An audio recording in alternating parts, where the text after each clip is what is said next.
So mga tol, matapos po ang weigh-in sa pagitan ni Kit Thurman at Sebastian Fundora kaninang umaga, may huling banta po itong si Fundora kay Kit Thurman na inanknockout umano niya si Thurman sa 5th round or 6th round sa laban nila na magaganap na bukas. Tiwala si Fundora na magagawa niya yan dahil matindi daw ang paghahanda na ginagawa niya at ramdam daw niyang malakas siya at dominante. Gagawin daw niya talaga ang plano niyang i-knockout itong si Thurman. Nasa-sense naman daw niya yung respeto mula kay Thurman at ganun din naman daw siya kay Thurman. Pero pag nasa itaas na daw sila ng ring, ibang usapan na daw yan.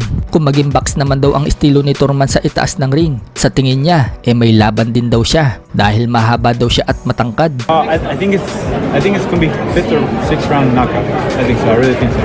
We've been working very hard. I feel very strong. I feel very dominant. Habang si Thurman, tiwala din sa skills niya na kaya niyang talunin itong si Fundora. Binigyan pa nga daw siya ng advice ni Crawford kung paano talunin itong si Fundora. Sinabi daw sa kanya ni Crawford, wag daw kalimutan yung body work. Sumukhang yan din po talaga ang nakikita ni Thurman dito kay Fundora, yung banatan ito sa katawan. Papasukin muna daw niya itong si Fundora bago daw siya magpakawala ng suntok. Tiwala din si Thurman na masasalag niya ang mga suntok ni Fundora. May defense daw siya, footwork at head movement. Mag-aalam Muhammad Ali pa nga daw siya kapag sumandal daw siya sa lubid. Pinakita nga din po ni Thurman mga tol yung una niyang kinain pagkatapos ng weigh-in. Pizza po ang una niyang kinain. So bukas na po malalaman mga tol kung sino ang babagsak sa dalawa. Kaya kaabang-abang po ang laban na yan. Samantala, nagbigay po ng prediction yung tinalo ni Fundora na si Tim Tszyu sa laban ng Fundora versus Thurman. Slightly kay Fundora daw siya papabor. Mas bata daw kasi ito at gutom. Pero hindi din daw pwedeng i-underestimate itong si Thurman. Malawak daw ang experience at may knowledge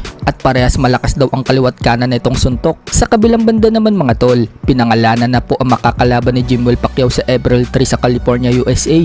Yan po ay si Derrick Gates. Ay record na 0 wins and 1 loss sa professional boxing at dati din pala itong bare knuckle fighter mga tol. May record siya sa bare knuckle na 1 wins and 6 losses. So undercard nga po sila sa laban ng Pedro Taduran kung saan dedepensahan po ni Taduran ang kanyang IBF minimum world title dito kay Gusbado Perez Alvarez. Sa ibang banda naman mga tol, nagsalita na po ang trainer at kapatid ng former 3 Division World Champion General Casimero na si Jason Casimero sa suggestion ni Carl-James Martin na open umano itong tumulong kay Casimero bilang sparring partner para sa paghahanda ni Casimero sa labang kay Luis Nery sa April 18. Sa live po ni Jason Casimero mga tol, may nagtanong pong isang fan kung ano ang masasabi nito sa pahayag ni Martin. Tila ayaw pag-usapan ni Jason Casimero ang tungkol dyan. Ito po yung sagot ni Jason Casimero. Coach Jason, take Martin as sparring with Champ Casimero. Ayaw kong magano dyan. Samantala, binunyag naman po ni Jason Casimero na pagkatapos umano ng laban ni Cuadro alas sa April 18 kay Luis Nery, meron daw silang laban sa US sa September pero hindi daw niya sasabihin kung kailan at kung bakit sila lalaban doon. Basta may laban kami sa September sa US pero hindi pa natin sabihin kung saan kung kailan. September, hindi natin anuhin kung bakit tayo lumalaban doon.